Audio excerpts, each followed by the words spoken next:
Hello again. This is the third video in the How to Build a Media Browser plugin series. If you want to see the other two videos, you can look in the list of videos on my channel. I thought the next step we could take is looking at the iServerEntry point interface. It has a lot of cool things that you can do with it. First thing we're going to do is add a new class. We're going to call it Emby plugin demo server entry point. We're going to make it public, and we're going to implement the iServer entry point interface. We're going to implement all the missing members, which is two void functions, run and dispose. Next, we'll build its constructor. Public. Now that we have the constructor, we can start adding in interface objects from Emby's API using Emby's dependency injection system, writing the interface in the constructor parameters. One particularly important one is the iSession manager, and we can add that right into the constructor. Emby's dependency injection will take care of giving us this object. Call it session manager, and up here we'll do a private iSession manager. Call that session manager with a get and a set.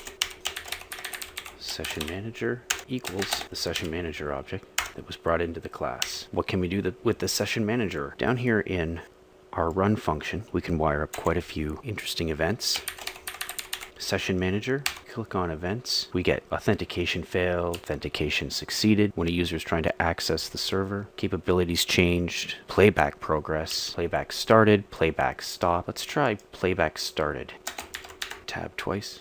Okay, as you can see here, this event will be raised whenever a device starts playing back an item from our library. So what kind of information can we get? We can get the client name, the device name, and the device ID, the base item information that started playing back, whether the session is paused, media info of the base item, current playback position in ticks of the base item. So if it's resumable, you can get that tick length to know where to start the stream. Clients, device names. You can also get whether a session has started or ended. Let's try session activity plus equals, tab twice. In here, we get our session info, clients, device names, full now playing item, which is the base item that is currently being played through the device. Some of the other interfaces that are very useful to look at is the iLibrary Manager.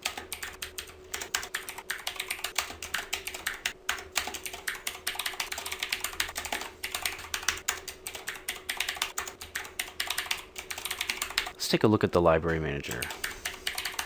Inside the library manager, we're able to create items, delete items. We're able to get genres, get item by ID, which returns the full base item. Let's take a look at one of the more important functions that the library manager can handle, and that is to get items result.